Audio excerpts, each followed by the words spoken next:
si on est en vie, qu'on n'est pas cliniquement déprimé, notre corps a des besoins. Ce truc-là, ça a constamment, ça a soif, ça a faim, ça a mal au dos, ça a envie d'être étiré, ça a envie d'être massé, ça a chaud, ça a... Enfin, il y a constamment et des besoins et des désirs.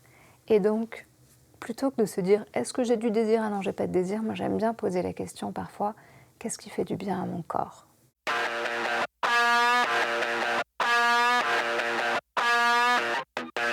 Alors salut, aujourd'hui on accueille Margot Fried-Filiosa, elle est sexothérapeute, elle est écrivaine conférencière et cofondatrice de l'Institut Filiosa. Bonjour Margot. Bonjour Eric. Merci d'être avec nous. Alors Margot, d'abord, sexothérapeute, c'est quoi la différence entre une sexothérapeute et une sexologue? Très bonne question. Sexologue, ça va plus avoir une visée un peu médicale, on va aller plus regarder le symptôme, le traitement. Et souvent, mais pas toujours, ça va être plutôt un médecin, un psychiatre, donc toute cette dimension plus médicale.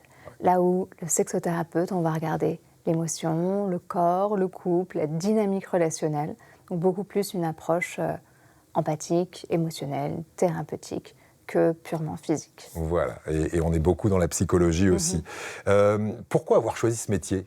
C'est tellement fascinant. Moi, une chose que je dis souvent, c'est si on peut le faire dans l'intime, si on arrive à exprimer ses désirs, à exprimer ses limites dans la sexualité, on peut le faire dans le reste de la vie. Mais l'inverse, ce n'est pas vrai.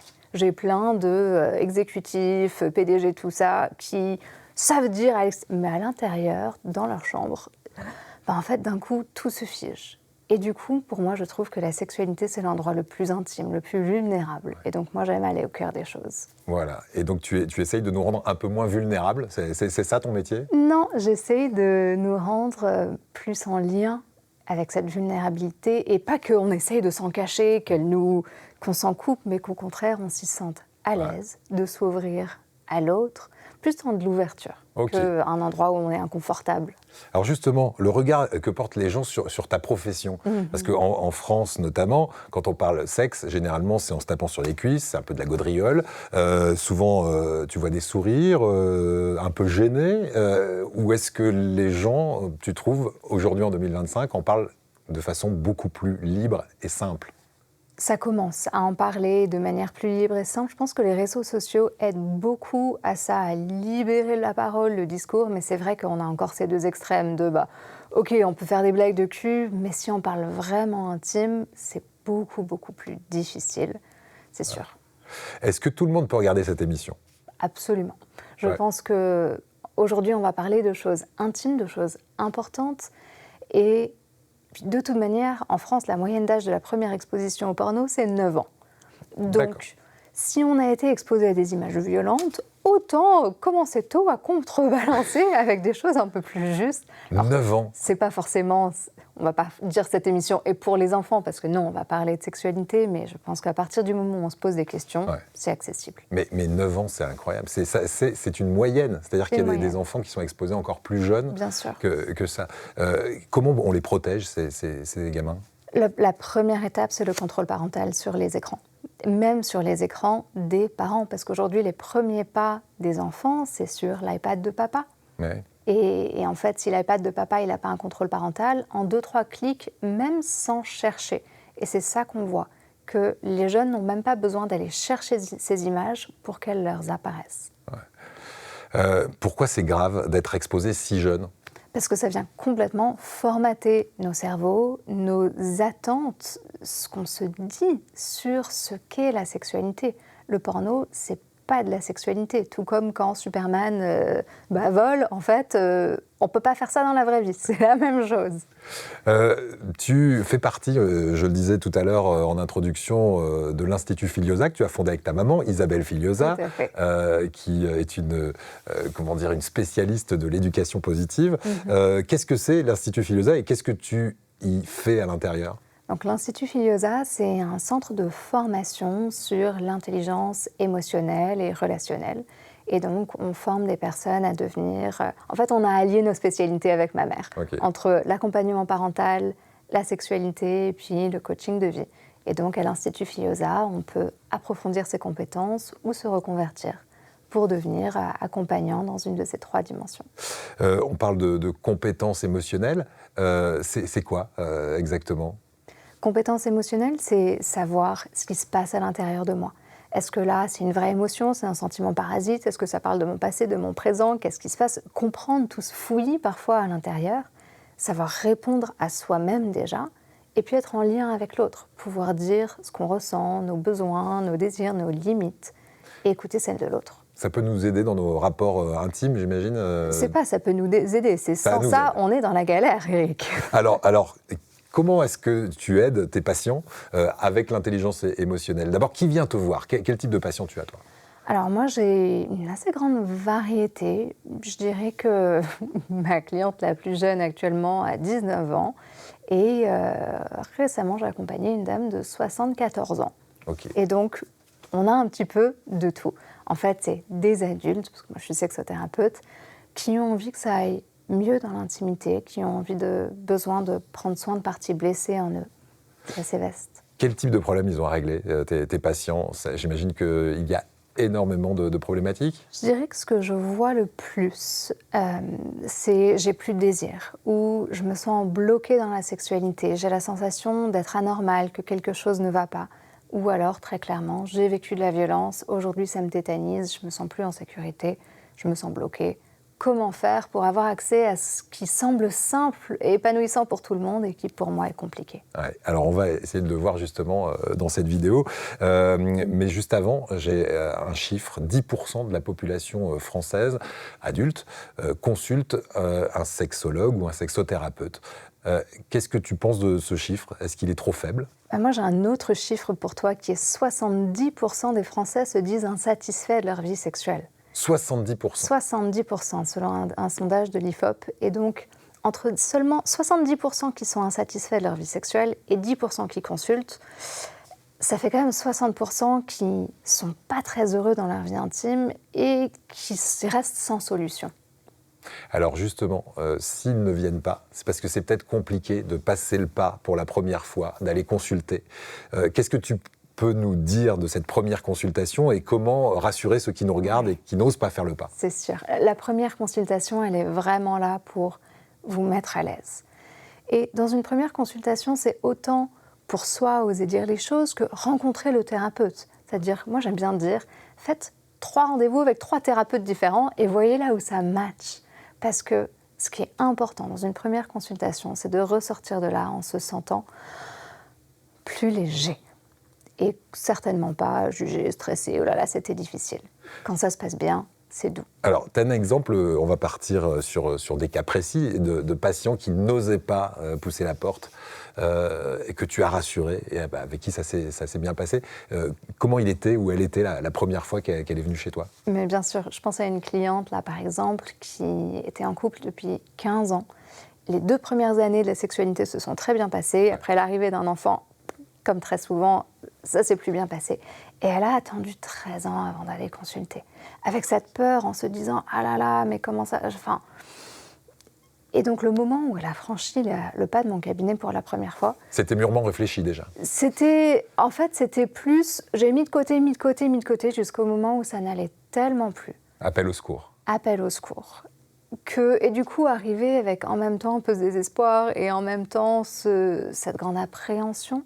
Elle n'osait pas dire les mots, je me souviens, je l'ai accompagnée pas à pas à dire « Ah, est-ce que c'est ça que tu veux dire ?»« Oui, c'est ça. » Et en fait, on a fait ça tout doux et elle est ressortie avec le sourire aux lèvres et le « Ah, ça fait sacrément du bien. » Il faut rassurer en disant qu'il n'y a aucun jugement de la part du thérapeute, quel qu'il soit. C'est-à-dire que tu peux tout entendre, même des choses parfois, j'imagine, difficiles, très dures. Alors, moi…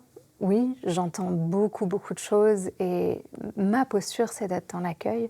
Après, ce que vraiment est important, c'est avec votre thérapeute, est-ce que vous vous sentez jugé? Si vous vous sentez jugé, vous allez trouver un autre thérapeute. Il faut être en affinité, quoi. Oui, il faut être en affinité, mais c'est comme avec, je sais pas, avec un coach sportif ou avec un médecin. Enfin, on a envie de quelqu'un qui nous comprend, pas juste qui suit la lettre. C'est quoi la consultation la plus étonnante que tu aies eue à ce jour? Ou peut-être la plus traumatisante, je ne sais pas quel adjectif on peut utiliser. En fait, ce qui est drôle mais qui est un peu triste, c'est que souvent elles se ressemblent, les consultations. Les souffrances, elles sont tellement similaires. Et souvent, quand on parle de sexualité, on essaye de trouver le truc choc, mais en fait, on a un peu tous les mêmes souffrances. Je pense que le plus dur, c'est... Alors, c'est quoi? Quand tu dis un peu les mêmes, par exemple, si tu devais en citer 3 qui arrivent... Avoir vécu de la violence sexuelle. Ça, c'est très souvent. Ça, c'est très souvent. En France, c'est une femme sur 4 qui a vécu de la violence sexuelle. Et en Europe, selon le Conseil de l'Europe, c'est un enfant sur 5 qui a vécu de l'inceste. Incroyable. Et donc... Un enfant sur 5, une femme sur 4. C'est ça. Et on sait aujourd'hui que 72% de toutes les violences sexuelles sont commises sur des enfants de moins de 11 ans. Donc en fait, on est beaucoup dans notre société à avoir vécu de la violence sexuelle. Après, je pense que deuxième chose, c'est j'aime pas la manière dont je vis la sexualité, ça me fait souffrir parce que ça me correspond pas. Et puis troisième chose, j'arrive pas à me rencontrer avec mon partenaire. On parle pas la même langue, on se comprend pas, on a un déséquilibre de désir. Je pense que c'est vraiment les choses qui reviennent le plus souvent. On est décalé. Comment se déroule une première consultation de sexothérapie? C'est beaucoup le patient qui parle ou c'est plus toi qui le guide? C'est une conversation. Ouais. C'est vraiment une conversation où on se rencontre, la personne va amener son histoire, je vais peut-être l'interroger pour mieux la comprendre. Mais c'est aussi un moment où je vais lui dire comment je travaille, est-ce que ça lui convient? C'est vraiment une rencontre. Alors, on parle de décalage, tu disais tout à l'heure, parmi les mots les plus réguliers, c'est on n'arrive pas à parler la même langue. Comment mieux exprimer ses besoins quand on n'a pas l'habitude, justement, de s'ouvrir à son partenaire ou à sa partenaire en termes de sexualité? Déjà, je dirais oser les identifier. Tellement souvent, quand je pose la question « de quoi est-ce que tu as envie ?», la réponse c'est « je sais pas ». Et souvent, on dit « je sais pas » parce que on a appris dans notre société plus à pas déranger, pas faire trop de bruit, pas être trop chiant, contrôlant, signer ça. Et du coup, on se dit « ouh là là, ça va être sacrément compliqué ». Donc, j'ose identifier vraiment mon besoin. Et puis après, le plus simple, c'est de dire quelque chose que l'autre peut faire concrètement. Par exemple, si là, je te dis « j'ai besoin que tu me fasses me sentir en sécurité », là, tu es un peu dans la galère. Ouais. Si je te dis « j'ai besoin que tu me dises exactement comment cette interview va se passer et si j'ai le droit de faire une pause ou pas », ça va m'amener de la sécurité. Et là, toi, si je te dis « tu vas du coup te sentir toi aussi plus en sécurité », tu diras « bah oui, je peux répondre à sa demande, ça c'est facile ». Que si je t'avais juste dit « fais-moi me sentir en sécurité », tu aurais été toi mal à l'aise, parce que tu te dis « mais qu'est-ce que je vais faire ?» Dans une consultation, quelles questions il faut oser poser pour gagner beaucoup de temps? Parce que la consultation, c'est aussi de l'argent.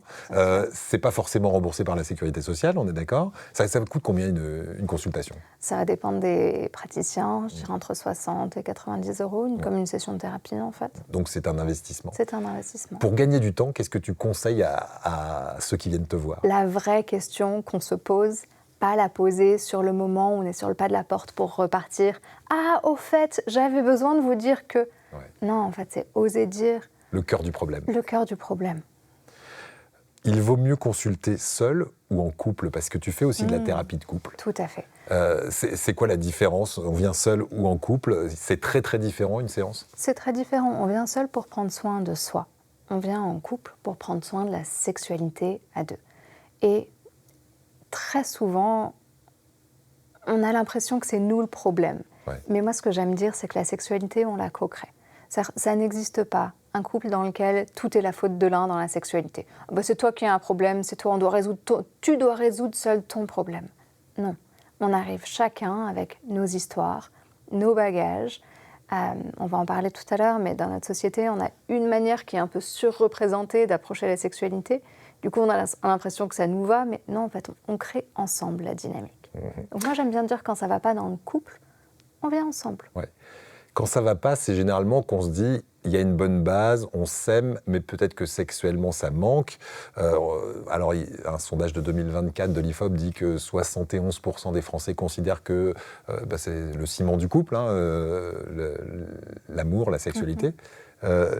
Est-ce qu'on apprend, dans un cabinet comme le tien, à se re-aimer? Parce que parfois, les liens se distendent au point où on se pose la question. L'amour, ça se nourrit. C'est pas quelque chose qui nous tombe dessus et qui continue ad vitam aeternam. Ça se nourrit. Et quand on arrête de nourrir l'émotion d'amour, petit à petit, elle s'assèche. Et donc oui, dans mon cabinet, on va apprendre à renourrir l'émotion pour la retrouver, j'ai plein de couples qui sont arrivés un peu en mode presque au bord du divorce, et puis en disant, mais en fait, c'est tellement riche ce qu'on a ensemble. T'as une belle histoire là en tête d'un couple un peu désespéré qui a poussé ta porte? Ensemble depuis 21 ans. Et qui était justement un petit peu désespéré, avec lui beaucoup de désirs, elle pas du tout, vraiment une sensation d'être complètement bloquée. C'est un schéma régulier, ça, l'homme qui a plus de désirs que la femme? Alors, c'est un schéma régulier, oui. Je pense que la manière dont on approche la sexualité dans notre société fonctionne mieux pour le corps des hommes que pour les corps des femmes. Mais pourquoi? après, ça, parlons des langages sexuels tout de suite. On va parler du langage sexuel ça. après, c'est ça qui va nous débloquer, ok.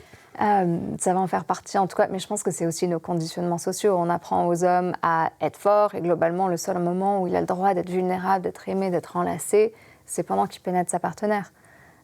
Sinon, une femme, elle a le droit de demander un câlin, qu'on lui caresse les cheveux. Un homme, un peu moins.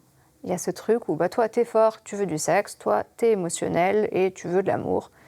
Après, il ne faut pas qu'on soit surpris que chacun cherche ça, quoi. Approche très basique, mais approche très répandue, c'est la majorité des cas? De la part de nos conditionnements sociaux. C'est ça. Mais ça fait que 200 ans, 300 ans dans l'histoire de l'humanité où on pense que c'est les hommes qui ont plus de désirs sexuels que les femmes. Avant, c'était l'inverse.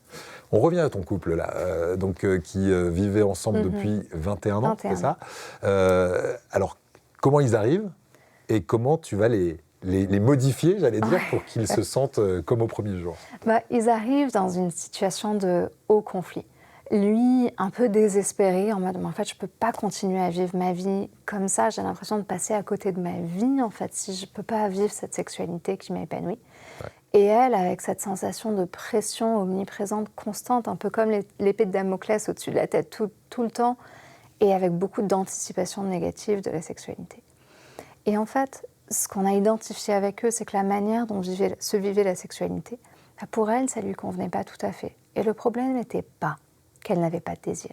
Le problème est que la manière dont il vivait la sexualité ne lui correspondait pas et du coup créait plus d'anxiété que de désir. Et en fait, quand on a ajusté ça, quand on a pu reconnecter à son désir, quand lui a compris qu'aller initier un moment de sexualité en lui attrapant les seins, ça ne marchait pas, mais qu'il y avait d'autres choses qu'il pouvait faire, qui allaient effectivement marcher, en fait, assez rapidement, finalement, on a complètement transformé la dynamique. Et tu sais quoi? Ils ont décidé quelques mois après, je crois 6 mois après avoir terminé notre accompagnement, ils se sont remariés. Ils ont refait une cérémonie d'engagement pour ce qu'ils ont appelé la deuxième phase de leur vie. Ils ont retrouvé le désir. Tu dis, parce qu'on a préparé cette émission ensemble, que même chez les personnes qui se disent asexuelles complètement, donc sans sexe, et à qui ça ne manque pas, tu dis, c'est pas possible. Tout le monde a du désir, il faut juste aller le chercher. Alors, je pense qu'on a le droit, si on veut dire, moi j'ai pas de désir, je ne veux pas y aller, on a le droit, juste de un. Après, les personnes qui viennent à mon cabinet, elles ont une demande. Je pense que le désir, c'est au-delà de la sexualité. C'est se poser la question de quoi est-ce que j'ai envie, de quoi est-ce que mon corps a envie. Et à partir du moment où on est en vie, ou alors sauf si on est en dépression clinique, mais là vraiment on ne sort pas de son lit, on ne bouge pas, on ne fait plus rien, si on est en vie, qu'on n'est pas cliniquement déprimé, notre corps a des besoins. Ce truc-là, ça a constamment, ça a soif, ça a faim, ça a mal au dos, ça a envie d'être étiré, ça a envie d'être massé, ça a chaud, il y a constamment et des besoins et des désirs. Et donc, plutôt que de se dire, est-ce que j'ai du désir? Ah non, j'ai pas de désir. Moi, j'aime bien poser la question parfois, qu'est-ce qui fait du bien à mon corps? Et là, en fait, tout le monde a une réponse à ça.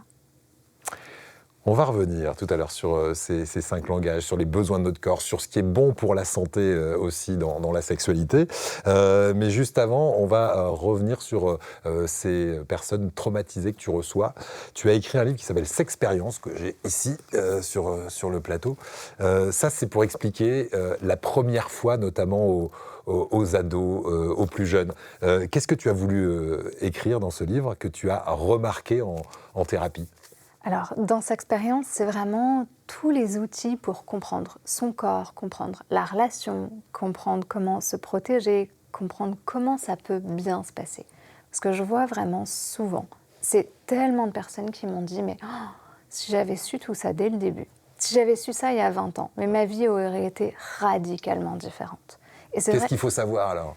Il faut savoir comment fonctionne notre corps, il faut savoir comment dire non, il faut savoir à quoi est-ce qu'on dit oui, est-ce qu'on est prêt, est-ce qu'on a envie, qu'est-ce que je fais s'il y a quelqu'un qui rentre un peu trop vite dans ma bulle, et puis qu'est-ce que je fais si mon copain, que j'ai 15 ans, il me dit « mais écoute, tu m'aimes, non ? Donc tu me fais confiance, donc on le fait parce que ça me prouve que tu m'aimes ». C'est comment on gère toutes ces situations relationnelles.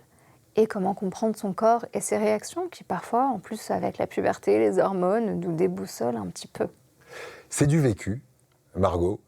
Si je te demande ta première fois, alors d'abord, une première fois, est-ce qu'il y a un âge idéal pour une première fois ? Je pense que l'âge idéal, c'est celui où on se sent prêt. Je pense que ça arrangerait tout le monde s'il y avait un chiffre magique, mais non, pas du tout. Il y a des personnes qui vont se sentir prêtes plus tôt, d'autres plus tard. La moyenne en France, c'est 17 ans. Je disais, c'est du vécu parce que tu l'expliques dans tes livres. Tu as connu des expériences où tu as un peu subi. Tu peux nous dire ce que c'était au départ la sexualité pour toi qui est devenue une professionnelle de la sexualité ? La sexualité, au début, c'est simple, je pense, vraiment pour personne. Et les tout débuts, c'était un peu stressant et je ne savais pas exprimer ce dont j'avais envie. Je me souviens d'un moment avec un partenaire qui me dit « je continue ?» Je dis « oui, t'as pas fini. » Mais est-ce que moi j'avais vraiment envie ? Non, pas du tout. Puis en plus, je me souviens, ça me faisait mal, ça m'irritait. Au point de pleurer même parfois, tu l'exprimes dans donc j'en parle dans l'Intelligence intime, mon premier livre, un de mes premiers livres. Oui, l'Intelligence intime, ouais. Il y avait tellement de moments dans les premières années de ma sexualité où certes, j'avais envie, mes partenaires me respectaient, mais pour autant, j'avais cette sensation de vide. Ça m'arrivait assez régulièrement de fondre en larmes après, voire même pendant un rapport sexuel. J'avais des infections vaginales à répétition. Et pourtant, et c'est là que c'est presque choquant, j'avais la sensation d'être épanouie dans ma sexualité. Parce que quand j'en parlais à mes copines autour de moi, elles, c'était pire que moi. C'était pire. Et elles me demandaient des conseils. Et du coup, j'avais l'impression que moi, puis j'avais quand même du plaisir par moment, c'était pas tout horrible, j'avais parfois des orgasmes, mais j'avais quand même cette sensation de, un peu de vide à l'intérieur. Ouais. Donc on va rassurer tout le monde, si tu fais ce métier-là aujourd'hui, c'est parce que tu as découvert qu'on pouvait connaître une vraie jouissance. Est-ce que on peut expliquer comment tu l'as découvert ? Et je ne trahis aucun secret puisque tu en parles aussi dans l'Intelligence intime. Tout à fait. C'est quoi le déclic qui un jour te fait dire « Ah, c'est ça !» et je ne connaissais pas du tout l'amour avant. Alors moi, dans mes études de psycho, j'ai eu la chance de faire un échange universitaire où je suis partie à Berkeley et quand j'étais là-bas, j'ai découvert plein de choses. J'ai découvert le yoga, la méditation, la pleine présence et la sexualité en pleine conscience. Et c'est là où je me suis formée, que j'ai commencé mon parcours et que, en fait, ça a été complètement la révélation. J'ai découvert des personnes qui savaient exprimer leurs désirs et leurs besoins. J'ai eu des rapports avec des hommes qui me demandaient sur le moment « De quoi tu as envie là à l'instant ?» Tu sais quoi, personne ne m'avait jamais demandé ça. On t'avait jamais posé la question ? Non. Et le nombre de femmes qui aujourd'hui viennent à mon cabinet en me disant « Oh, j'ai rencontré un homme incroyable, ça doit être l'homme de ma vie, il me demande ce dont j'ai envie. » Je dis « La barre est basse. » Waouh. La barre est basse. Est-ce qu'à contrario, il y a des femmes à qui on pose la question et qui disent « Je ne sais pas ». Et ouais. Bien sûr, bien sûr. Et au début, ça m'a aussi un peu déboussolée parce que, en fait, je ne sais pas, mais du coup, j'ai essayé. Mais ce n'était pas juste un homme qui posait la question de quoi j'ai envie. C'était apprendre. C'est vraiment un endroit où j'ai appris à comprendre mon corps, à écouter mon corps, à sentir mon corps, à sentir mon sexe, à identifier les sensations de plaisir, à savoir suivre ce dont j'avais envie, besoin, à savoir dire stop quand j'avais plus envie. Même au milieu d'un rapport sexuel. Ça a été révolutionnaire. En fait, on a le droit de ne pas manger toute l'assiette devant soi quand on n'a plus faim. C'est ce que tu appelles une sexualité libre et vibrante. Ça, c'est ce qu'on peut lire sur ta page Instagram. C'est ça pour toi ? C'est exactement ça. Libre, c'est pas faire toutes les positions du Kama Sutra. C'est je m'écoute. Et je sais dire stop quand j'ai plus envie. Et c'est OK. Je me sens pas obligée de continuer pour X raisons pour faire plaisir à l'autre. Et l'autre, alors il va rester sur sa faim ou tu lui expliques de quelle manière ? Tu sais quoi, cette toute première fois où j'ai pu dire non, en fait, c'était vraiment OK pour lui.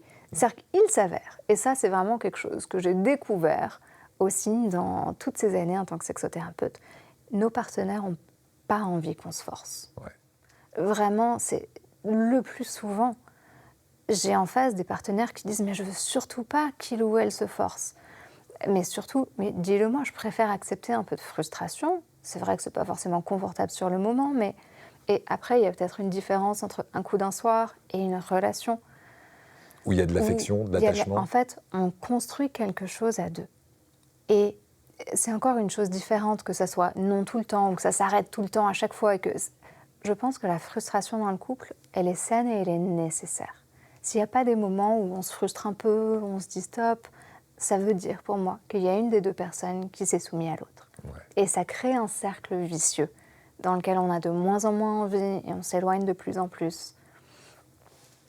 Et donc, dire stop sur le moment, bah ouais, ça peut être un peu inconfortable, mais c'est pas la fin du monde.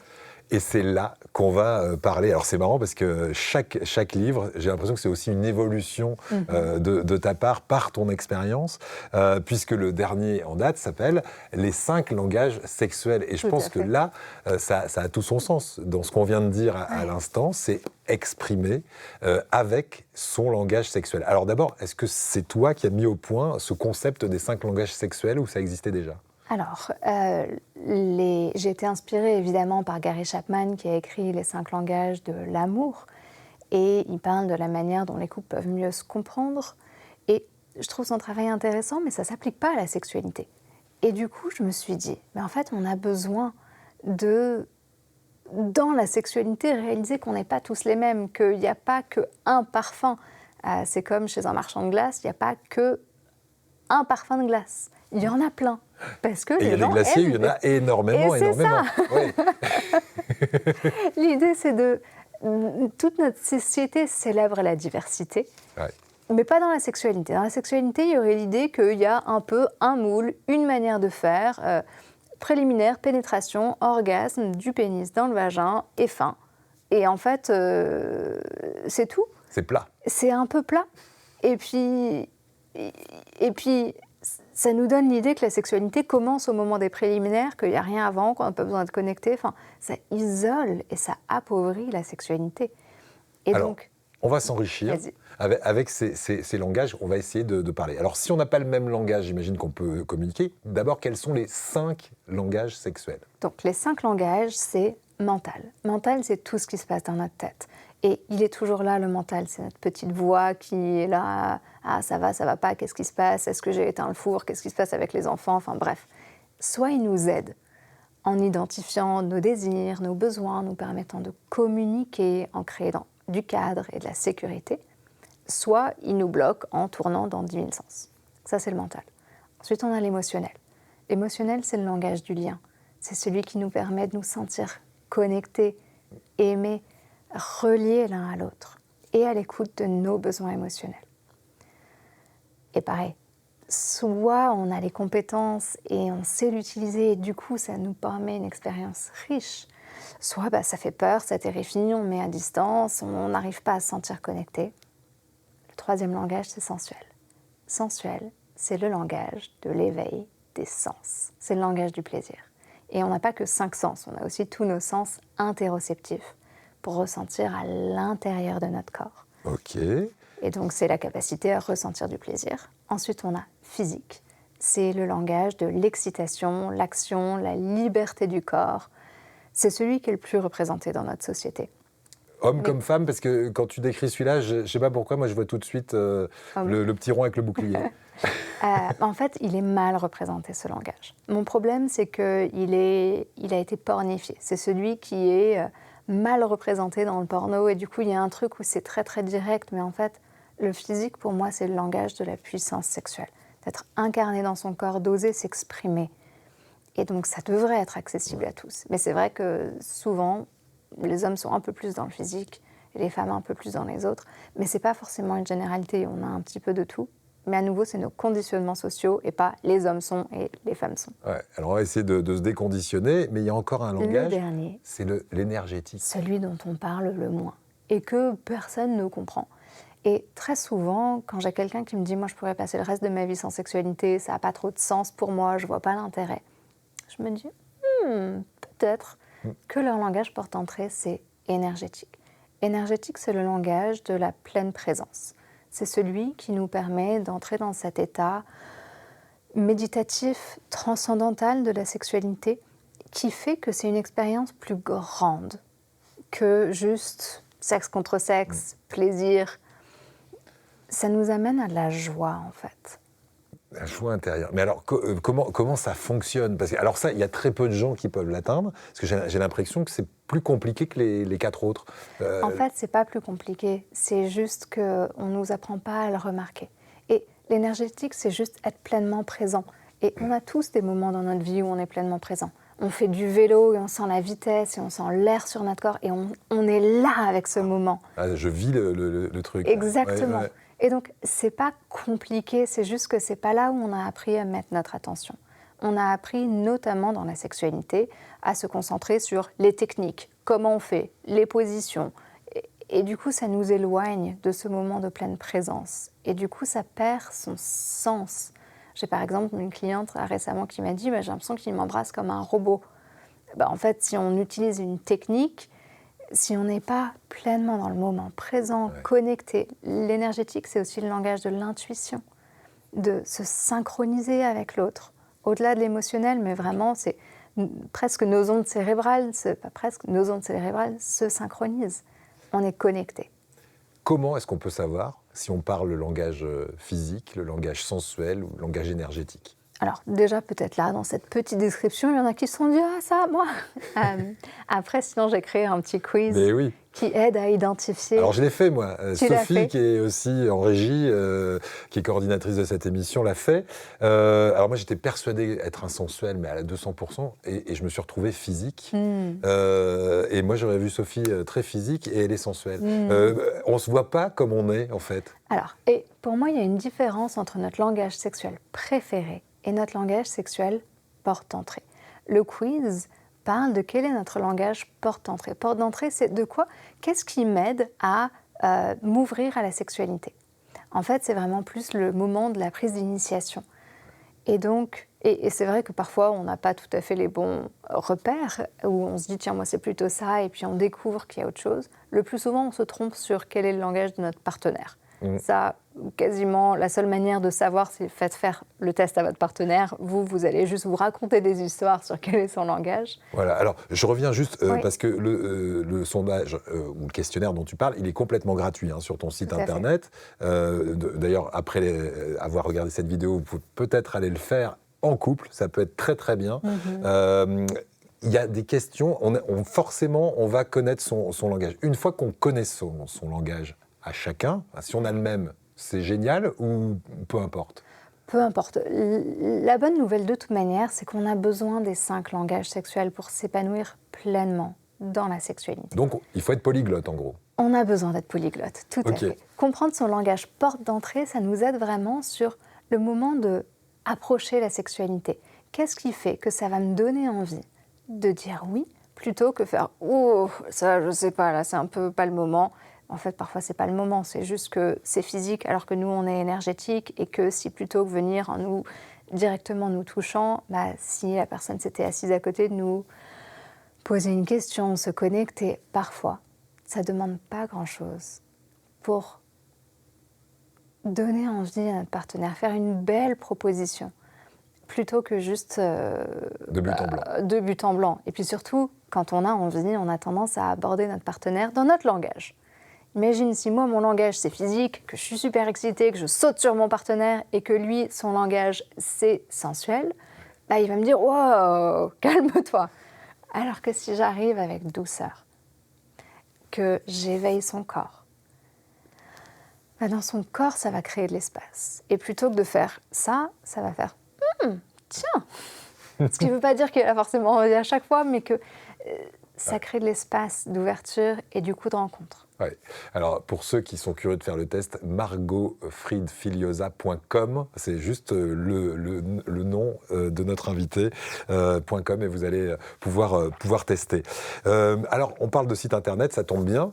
En parlant de site internet, on va parler de sites de rencontres. Qu'est-ce qu'en pense la sexothérapeute que tu es de ces sites de rencontres? C'est bon pour construire un couple ou pas du tout? Moi, j'ai envie de dire, je suis biaisée. J'ai rencontré mon mari sur un site de rencontre. Voilà, ça, donc, tout à fait. Je pense que c'est un super outil pour justement se rencontrer des personnes qu'on n'aurait pas forcément croisées.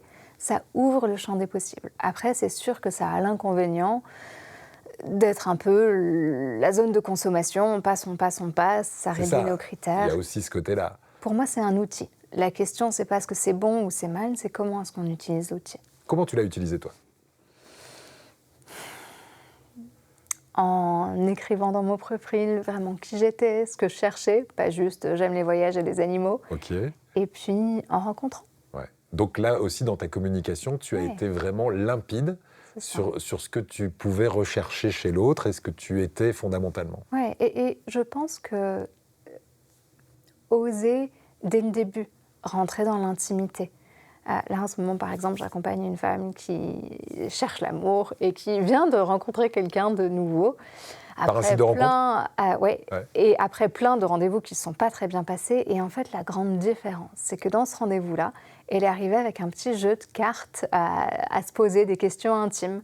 Genre, quelle est la chose la plus importante dans ta vie ? De quoi est-ce que tu es fière ? Quel est quelque chose... En fait, des vraies questions. Ouais. Parce que le problème, c'est que sur ces sites de rencontres, on ne s'implique pas émotionnellement. Quand on se rencontre, c'est autour d'un verre, on parle de tout et de rien, de qu'est-ce que tu fais comme travail. On ne crée pas de l'intimité. Je pense que ça peut être utilisé pour créer de l'intimité. Mais du coup, ça demande d'oser parler vrai. Est-ce que tu rencontres des couples qui durent sans relation sexuelle ? Tu disais tout à l'heure, il y a des gens qui te disent « Moi, ça ne m'intéresse pas, je peux vivre sans ». Alors, je suis peut-être biaisée parce qu'en général, quand ils viennent me voir, c'est que ça ne leur va pas. Donc, je ne peux pas parler pour tous les couples. Mais dans mon cabinet, j'ai beaucoup de personnes qui me disent « Ça fait 5 ans, 10 ans même qu'on n'a plus de rapport sexuel. Notre couple continue, ça ne veut pas dire qu'on est épanoui pour autant. » Après, est-ce qu'il y a des personnes à qui ça peut convenir ? J'en suis sûre, pourquoi pas. La question est plus, est-ce que nous, ça nous convient ? Ouais. Comment on appelle les gens qui n'ont jamais de relation sexuelle Le mot asexuel est beaucoup utilisé. Après ça parle de pas de désir. J'ai entendu parler de ACE. Oui, c'est ça. Ouais, c'est ça. Est-ce qu'être en couple sur le long terme, ça abîme forcément le désir ? Non, ça c'est vraiment un des mythes. Et pour moi, c'est un peu comme la métaphore que j'utilise souvent. C'est, imagine, tu vas à la jardinerie et t'achètes une belle plante verte avec des fleurs. Quelqu'un l'a cultivée pour toi avant qu'elle en soit là, on est d'accord ? Ouais. Avec généralement de l'engrais. T'arrives, tu prends ta plante, tu l'amènes chez toi, tu la poses, tu la mets sur l'étagère. Tu l'arroses pas, tu la rempotes pas, tu la mets pas au soleil. Au début, disons la première semaine, 2 semaines, tu profites des feuilles, des fleurs, et puis au bout d'un moment, elles fanent. Et tu te dis, bah mince, forcément, ça meurt. Non, et le couple, c'est pareil. Au début, on a l'impression que les choses sont simples parce qu'on a envie d'être aimé, on a envie de plaire, on a envie de dire oui à l'autre, on est tout feu, tout flamme, et on construit rien. On n'apprend pas à identifier notre désir, à le cultiver, à répondre à l'autre, à créer quelque chose, à savoir de quoi est-ce que cette relation a besoin, quel est l'engrais pour cette relation et pour mon désir. Et au bout d'un moment, ça fane.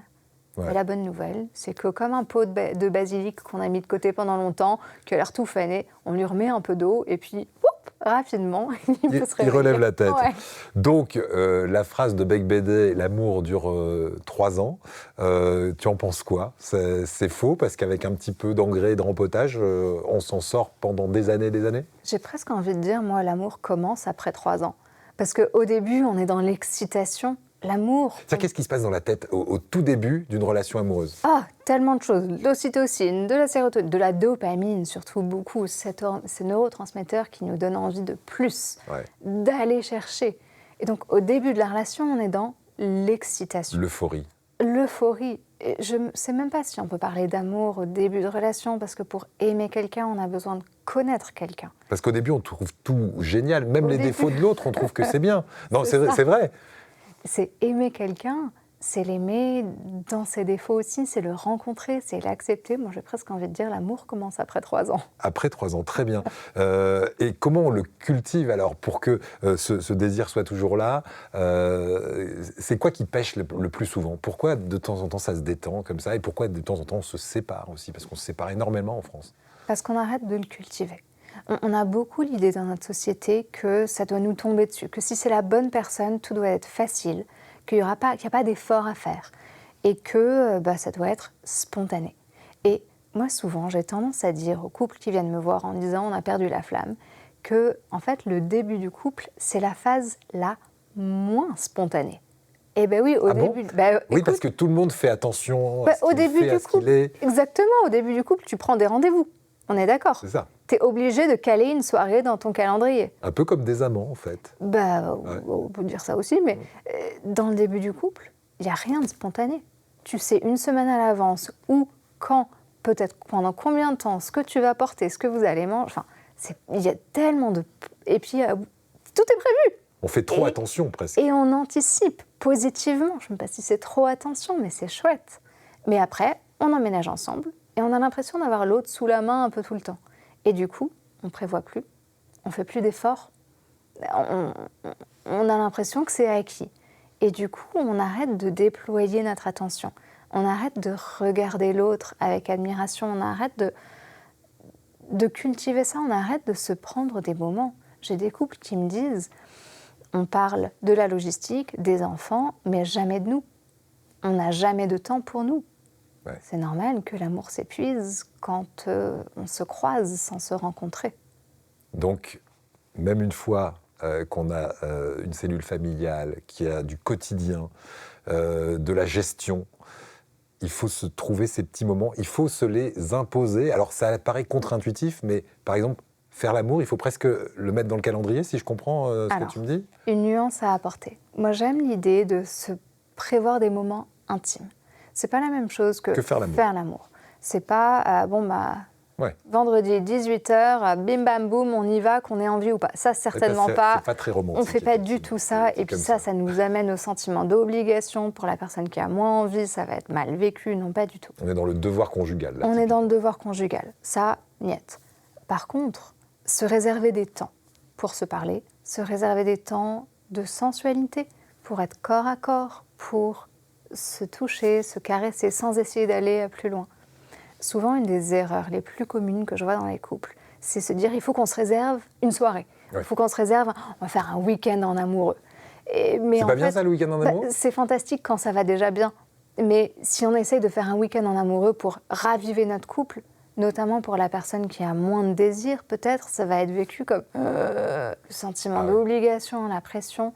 Okay. Et puis surtout, souvent, ce week-end, il arrive quoi ? Une fois par mois, une fois tous les 6 mois, ça suffit pas. Si tu arroses ta plante une fois tous les 6 mois, elle va avoir sale tête. Moi, je préfère encourager les couples à avoir 3 minutes par jour. 3 minutes par jour. 3 minutes. Qu'est-ce qu'on fait pendant ces 3 minutes ? Est-ce que tu as des rituels ? Parce que c'est ça qui est bien avec un sexothérapeute. J'imagine que tu donnes un peu des devoirs à la maison aussi. Bien sûr. Alors, c'est quoi pas ça des devoirs. Non, c'est pour prendre le schéma de l'école, mais tu vois ce que je veux dire. Tu donnes des infos pratiques à reproduire à la maison. C'est comme ça que ça se passe ? Un couple que j'ai accompagné, où on a identifié ensemble qu'ils ne se touchaient plus du tout. Vraiment plus de contact. Le seul vrai contact, c'était le smack du matin pour se dire bonjour. Mais c'est pas intime, c'est vide. Et du coup, ce qu'on a fait, c'est que tous les matins, au lieu de ce smack rituel qui amène à rien, ils allaient faire un vrai baiser passionné pendant moins d'1 minute, mais vraiment s'embrasser. Alors pas forcément passionné dans le sens foufou, mais... Et ça prend 1 minute, même pas. Ouais. Même ne serait-ce que se tenir dans les bras. Se tenir dans les bras. Donc des petits rituels, ça peut être se prendre dans les bras, se faire un câlin tous les soirs, s'embrasser, mais un vrai baiser conscient, pas un smack comme ça volé où on ne fait pas attention. Ça peut être prendre une douche ensemble, sans essayer d'aller à la sexualité, mais se savonner l'un l'autre. C'est incroyablement doux et sensuel. Il y a plein de petites choses, se masser. Moi, j'ai tout noté. Hein. J'espère que vous avez noté à la maison. Par exemple, cette info qu'on a souvent sur la santé, et pas la sexualité d'ailleurs, parce qu'on parle d'un câlin, le free hug américain, 7 secondes de câlin, ça suffit pour générer de l'ocytocine. Tu nous rappelles ce que c'est que cette hormone? Donc l'ocytocine, c'est l'hormone de la connexion et de l'amour, qui nous fait aussi nous sentir être en sécurité. On va la ressentir notamment très très fort en tout bébé, au moment de l'accouchement, du pot à pot avec le parent. C'est vraiment l'hormone du lien en fait. Et il faut au moins 7 à 10 secondes pour que l'ocytocine commence à se libérer dans notre cerveau. Donc si on fait juste un hug comme ça ou un smack, zéro, donc, ça fait rien. Moins de 7 secondes, ça marche pas. Moins de 7 secondes, ça ne fait rien. Ouais. Mais vraiment se prendre dans les bras, par exemple 10-15 secondes, on se fait du bien à la santé vraiment. Ouais, on se fait du bien à la santé. Et ça ralentit le rythme cardiaque, par exemple. Ça... Tout à fait. Et on le voit aujourd'hui que la cause principale, enfin, un des facteurs de comorbidité pour beaucoup de maladies graves est l'isolation. Et l'isolation est même pire que le tabagisme sur la question de la santé. Ouais. Et aujourd'hui, on vit dans une société d'isolation. Même si on est marié, même si on a des enfants, ce sentiment d'être seul, ce sentiment de ne pas être profondément en lien dans notre chair, et ça c'est au-delà de la sexualité, mais c'est être reliés ensemble. Le pot à pot. Le pot à pot. Et la bonne nouvelle, c'est que quand on ajoute ces petits moments d'intimité, et là j'ai donné que des exemples pas sexuels, mais on peut aussi faire 3 minutes de cuni, 3 minutes de fellation. On n'est pas obligé d'aller à l'orgasme à chaque fois. On peut faire des petites bouchées de quelque chose de sexuel, de fun. Donc qu'on fasse des petites bouchées. Ouais. En fait, ça nous donne envie d'aller à plus. L'idée, c'est de nourrir quelque chose de riche entre nous, plutôt qu'on est dans le désert. Ah, on a une soirée seule sans les enfants, sauf que ça fait un mois qu'on ne s'est pas touché et qu'on n'est pas connecté émotionnellement, parce qu'on ne sait pas comment se rejoindre. Mais là, d'un coup, c'est notre seule soirée de dispo et du coup, il faut qu'on baise. Obligation. Horrible. Aucune sensualité. Aucune sensualité, sentiment de pression. Et puis même pour la personne pour qui ça peut être plus simple, qui a plus de désir, bah en fait, ce mode vide, un peu vide, il est triste. Est-ce que c'est pas plus chouette d'avoir juste cette sensation d'abondance au quotidien ? Ouais, donc c'est comme le sport, un petit entraînement tous les jours, même s'il y a une compétition une fois par mois, mais en tout cas, tous les jours, on se fait du bien et on pense à rester 3 minutes ensemble. Ça, je garde bien cette idée. Tiens, question, est-ce que les couples homosexuels que tu reçois s'entendent souvent mieux sexuellement que les couples hétérosexuels ? Parce qu'on peut se poser la question, comme quand on est du même sexe, est-ce qu'on s'entend mieux ? Alors, c'est pas forcément plus simple parce qu'on reste humain et du coup, tous les humains ont leurs traumas, leurs émotions, leurs difficultés à communiquer. Une chose intéressante que je remarque par contre, c'est que en tant qu'hétéro, on a un script très très prédéfini de la sexualité dont on parlait tout à l'heure d'ailleurs, ce fameux préliminaire, pénétration du pénis dans le vagin, orgasme et fin. Quand on est homosexuel, qu'on soit 2 hommes ou 2 femmes, ben en fait, ce script, d'un coup, il ne s'applique plus. Il vole en éclats. Et puis, on a besoin même de parler. Si pénétration il y a, qui ? Et comment ? Et qu'est-ce que tu... Et en fait, ce que je remarque chez les couples homosexuels, c'est qu'il y a davantage de communication parce qu'il y a moins quelque chose de préécrit. Et donc, on est obligé de se poser la question, bah, toi, qu'est-ce que tu aimes ? Comment est-ce que tu as envie de faire cette fois et l'autre fois ? Quelles sont tes préférences ? Ce que les hétérosexuels ont tendance à ne pas faire du tout parce qu'on a l'idée qu'on sait comment c'est censé se passer. Donc je retiens la question numéro 1 qu'on doit se poser, c'est qu'est-ce que tu aimes et qu'est-ce que j'aime ? J'aurais plus envie de dire de quoi est-ce que tu as envie là à l'instant. Parce que si tu dis qu'est-ce que tu aimes, ça donne l'idée que ça va marcher à chaque fois. D'accord. Et que du coup on a une nouvelle recette magique qui va... Mais en fait non. Et en plus si on est en couple avec une femme qui a un cycle menstruel et du coup son corps va être très différent. Toucher ses seins en phase ovulatoire versus toucher ses seins en phase menstruelle, eh ben, ça ne va pas faire les mêmes sensations. Pas la même sensation. Et ça, nous, on l'ignore complètement. Je dis nous, pour parler des hommes. Et Sophie m'a dit dans l'oreillette, tu n'as rien compris. Donc, je prends acte. Alors, c'est ça. Donc, c'est pas trouver une recette. Okay. C'est là, à l'instant. Là, tout de suite. Qu'est-ce qui ferait du bien à ton corps ? Pas quels sont tes fantasmes ou qu'est-ce que, de manière générale, tu aimes. Là, tout de suite. Qu'est-ce qui te ferait du bien, là, tout de suite ? Tu as parlé de fantasmes. Est-ce qu'il faut parler de ces fantasmes ? Alors, fantasme, c'est un terme qui, moi, m'énerve beaucoup en ce moment. Parce qu'en général, tout le monde en a ou pas? Quand on pose la question à quelqu'un, quel est ton fantasme? C'est les 10 trucs, c'est un plan à 3, faire l'amour dans la douche, faire l'amour dans un avion. Enfin, c'est hyper stéréotypé, pornifié. Ça devient plus la to-do list du sexe, les trucs qu'on devrait être censé désirer. En fait, c'est le challenge. Et en fait, ça n'a pas de sens. Et souvent, ces fantasmes, c'est plus... Pour titiller l'imaginaire. Oui, mais c'est même pas forcément des choses dont on a envie.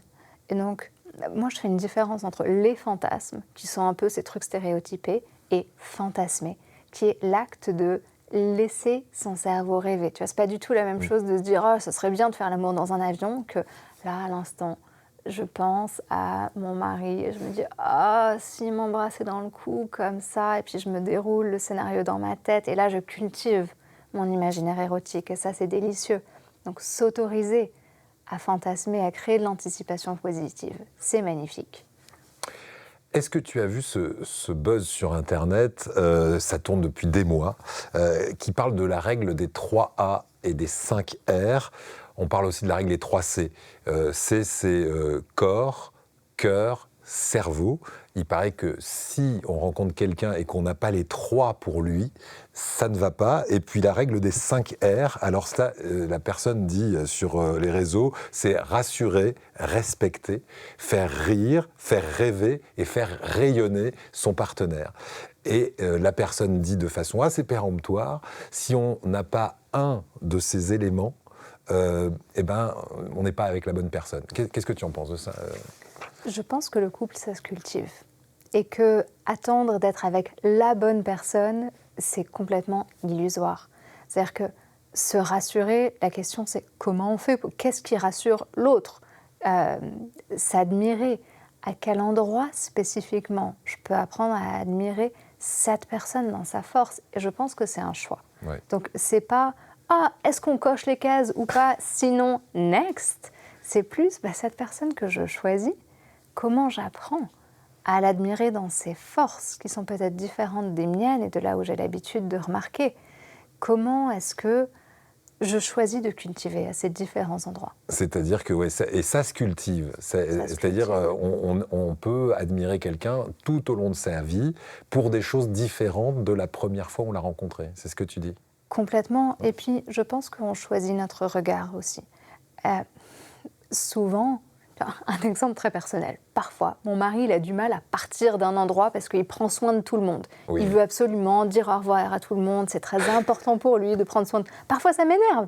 Ben là, ça me parle complètement. Je ne sais pas partir. Ma femme est toujours en train de me tirer par la manche. Et parfois, ça m'énerve. Et du coup, je peux me dire « Ah, il ne me respecte pas, si, ça ».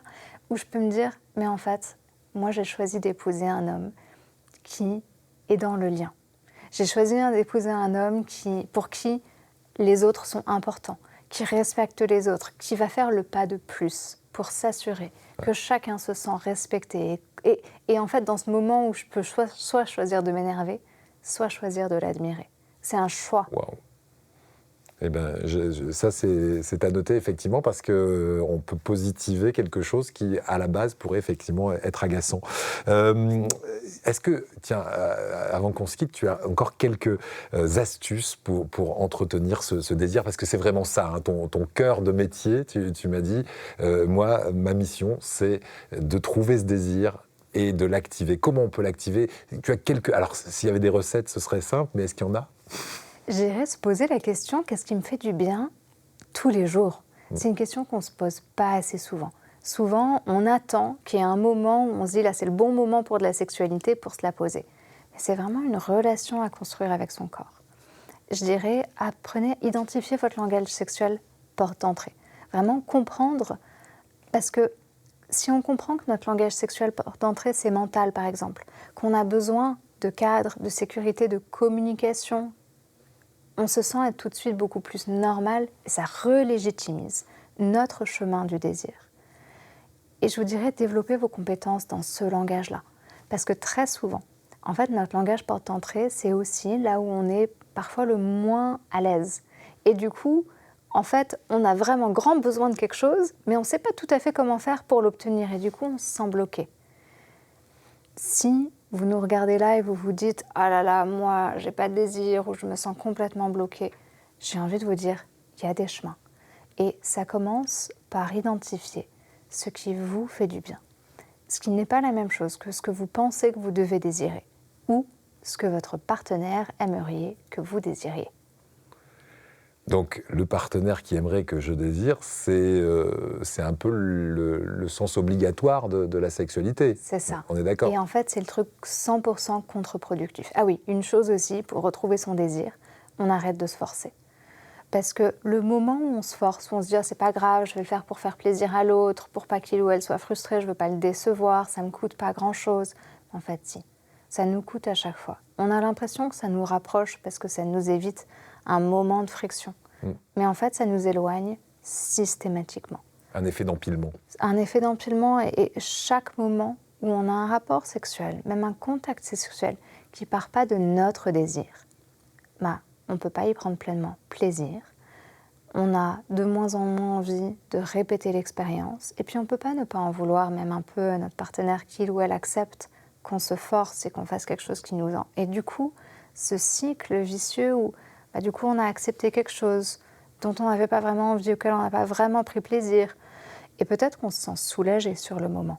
C'est ok, ça y est, la case est faite, la case est cochée, je vais être tranquille au moins un moment. C'est ça. Mais le compteur se redémarre des jours et des heures et des semaines jusqu'au prochain. Et on rentre dans un cycle d'anticipation négative. On a absolument, pour retrouver son désir, besoin de sortir de ce cycle de l'obligation.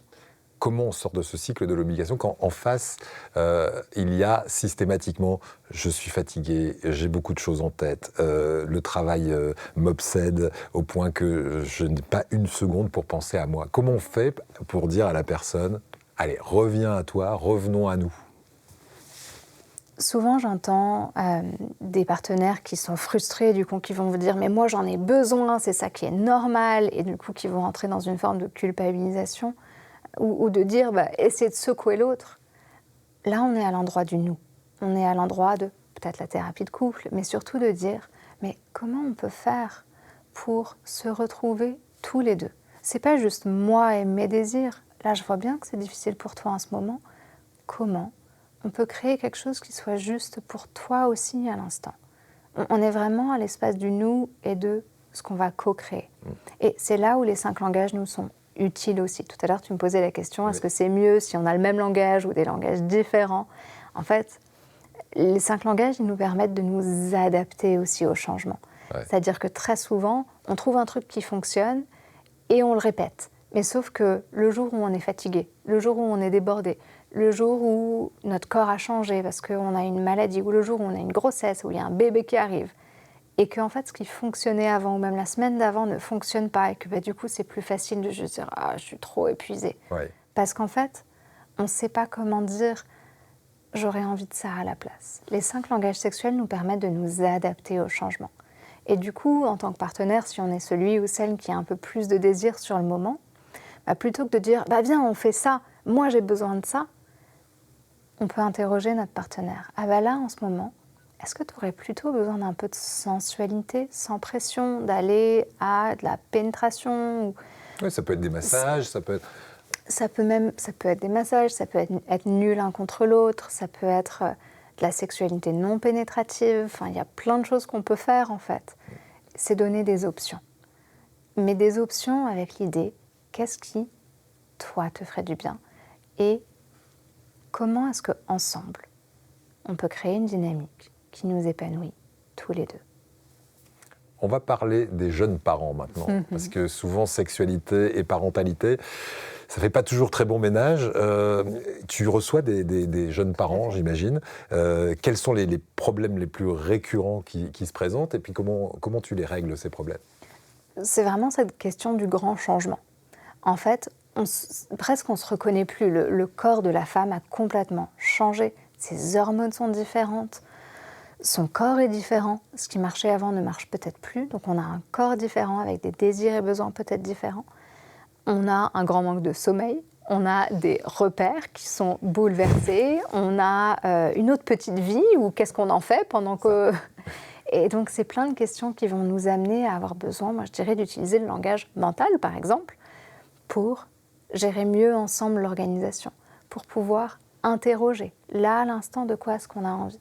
Et vraiment, s'il y a une chose, c'est faire des petites bouchées. Pas se dire, il faut, avant, on se réservait 1 heure pour faire l'amour. Là, en fait, probablement, vous n'allez pas avoir 1 heure sans un bébé qui pleure. Et accepter la frustration.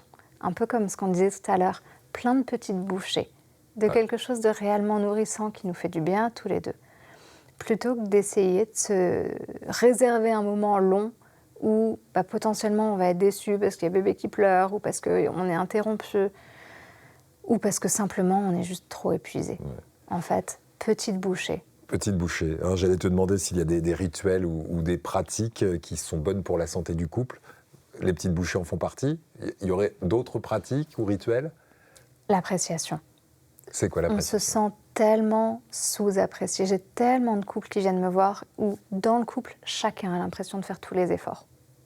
C'est souvent le cas ? Tellement le cas. En fait, on fait des efforts à des endroits différents. Et chacun ne se sent pas reconnu, ne se sent pas apprécié, ne se sent pas validé, valorisé. Et juste le fait, j'ai plein de couples qui me disent « mais on ne va pas se remercier d'avoir sorti la poubelle, on ne va pas se remercier, c'est normal ».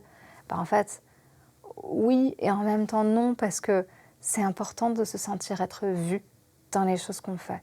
Et donc, peut-être au quotidien, de dire merci d'avoir fait ce repas pour nous. Merci d'avoir géré la lessive que j'ai pas eu le temps de faire parce que tu savais que j'avais je me sens aimée dans ce moment. Donc peut-être que on se dit une fois tous les jours, peut-être que on réapprend à s'apprécier dans les petits gestes qu'on a tellement tendance à ignorer. Très juste. Et ça amplifie l'amour, l'admiration dont on parlait tout à l'heure. Et c'est ô combien important. On est pratiquement à la fin de cet entretien. Alors on va parler de choses peut-être moins drôles. Il t'arrive, j'imagine, d'avoir des couples qui viennent te voir où tu sens qu'il n'y a plus grand-chose à faire. Ils viennent souvent trop tard, les couples, en thérapie de couple. Très souvent, les personnes attendent longtemps. Alors trop tard, tout va dépendre d'eux et des efforts qu'ils sont encore prêts à investir dans l'accompagnement. Mais c'est sûr que si on pouvait venir plus tôt et pas attendre que ça soit insupportable, mais peut-être dès le moment où on commence à se dire « tiens, c'est un peu compliqué, on n'arrive pas à se rencontrer, est-ce que ça pourrait pas être plus simple ?» Oui, ça pourrait être plus simple. N'attendons pas 5 ans de plus, 10 ans de plus. Tu conseilles parfois à des couples de se séparer carrément ? Alors moi, je ne conseille pas de se séparer, je ne conseille rien d'ailleurs, j'accompagne. Et donc, est-ce que c'est arrivé que j'accompagne des séparations ? Oui, assez rarement quand même. Mais le plus souvent, les couples qui viennent en thérapie, c'est qu'ils ont encore envie d'essayer. Et du coup, on a besoin de leur donner des outils qui leur correspondent. Je reçois plein de personnes qui me disent on a essayé la thérapie de couple, on a essayé ci, on a essayé ça n'a pas marché pour nous. Moi, j'aurais plutôt envie de dire le ou la thérapeute n'a pas matché, n'a pas compris la situation, n'a pas proposé les bons outils pour accompagner. Personnellement, j'ai la philosophie que quand on a encore envie, quand on a envie d'essayer, et qu'on a les bons outils, parce que ça c'est important, quand on essaye avec ce que la société nous donne de manière un peu générale, on s'épuise. Et il y a des outils pour chacun. Il y a des outils même pour les chacun. personnes traumatisées. Mais bien sûr. Ouais. On dit souvent que les cordonniers sont les plus mal chaussés. Est-ce que tu fais mentir ce proverbe ? J'ai l'impression que oui. Qu'est-ce qui a fait, par exemple, que tu choisisses la personne avec qui tu es aujourd'hui, toi ? Il me fait grandir. Je crois que c'est le plus... il me fait rire. Ouais. On est dans les 5, alors, c'est sûr. On a les 5 R. Respecter, ça c'est sûr. C'est sûr. Rire, rêver, il te rassure. Il te fait rayonner ? Il me fait rayonner. Donc on a les 5 R. Et ça se cultive. Et je dirais que c'est pas là 100% tout le temps. Je pense que parfois les gens idéalisent, disant elle est thérapeute, elle est sexothérapeute, ça veut dire qu'elle doit faire l'amour tous les jours dans toutes les positions et avoir un truc de fou. En parlant de clichés, c'est certain qu'on doit te plaquer cette image en permanence. Ouais. Non, ma sexualité, elle est simple, mais elle est nourrissante. Elle n'est pas forcément facile tous les jours parce que forcément, il y a des moments où on n'a pas les mêmes rythmes et c'est OK. on accueille et on accepte. Parfois, c'est moi qui ai en plus envie, parfois c'est plus lui, et puis parfois on ne se rencontre pas, et puis parfois on essaie, ça n'a pas 100% marché. Est-ce qu'on s'engueule dans un couple de Mais bien sûr, et heureusement. Et heureusement qu'on s'engueule. C'est ça. Alors, il y a un sondage de 2024 qui dit que les Français s'engueulent 2,7 fois par semaine en moyenne. C'est sain ? Ça fait un peu beaucoup quand même. Ça fait presque 3 fois par semaine quand même. Pour moi, il y a une différence entre s'engueuler, c'est pas sain du tout, ça nous aide à rien, et exprimer nos besoins, nos limites et avoir un conflit. Un conflit, c'est un moment où c'est pas on explose, c'est on s'assied, on choisit un temps et on se parle pour que ça aille bien entre nous. Et donc assez régulièrement avec mon mari, on s'assied et on se parle. Des moments où juste on explose, ça arrive parce qu'on est humain, mais c'est rare. 2-3 fois par semaine, ça me dit que c'est le moment d'aller voir un thérapeute de couple. Ok. Eh ben, merci beaucoup. Alors, si on veut aller te voir, on peut passer par ton site internet dont on parlait tout à l'heure, margofriedfiliosa.com. Et puis, je recommande ce bouquin, si vous avez envie de savoir quel langage sexuel vous parlez, pour mieux se comprendre. Et puis, je retiens une chose qu'on s'est dite aujourd'hui, c'est que l'amour ne dure pas 3 ans, mais l'amour commence à partir de 3 ans. Ouais. Je pense que ça peut faire le buzz aussi sur les réseaux. Quels sont les projets pour toi ? Un nouveau livre en cours de développement, mais pour l'instant, c'est un secret. On ne parle pas du thème, mais c'est un thème très actuel. Après, je fais beaucoup de formations pour les professionnels. C'est vraiment mon axe en ce moment avec l'Institut Filiosa, qui est davantage de professionnels formés, que ce soit des gens qui sont déjà thérapeutes et qui veulent apprendre à accompagner dans la sexualité, que ça soit... Parce que j'ai tellement de clients qui viennent me voir en me disant « ça fait 10 ans, 15 ans que je vois des thérapeutes, j'ai jamais parlé de sexualité ». Ou alors un client qui me disait « j'ai essayé de parler de sexualité avec ma psy, mais elle se mettait à éplucher les petites peluches de son pull, je sentais que ça lui allait pas du tout, oui, ça lui passait on a changé de sujet ». Et c'est vrai qu'aujourd'hui, on a peu d'outils qui fonctionnent vraiment. Donc vraiment aujourd'hui, mon grand projet, c'est la formation de professionnels. Merci beaucoup Margot. Merci, on te retrouve aussi sur Instagram, Margot Fried Filiosa. Et puis nous, on se retrouve très prochainement pour d'autres confidences sur la plateforme YouTube. C'est France 3 PACA pour la chaîne YouTube et puis sur la plateforme France.tv. Merci beaucoup encore Margot. À très vite. Merci à toi.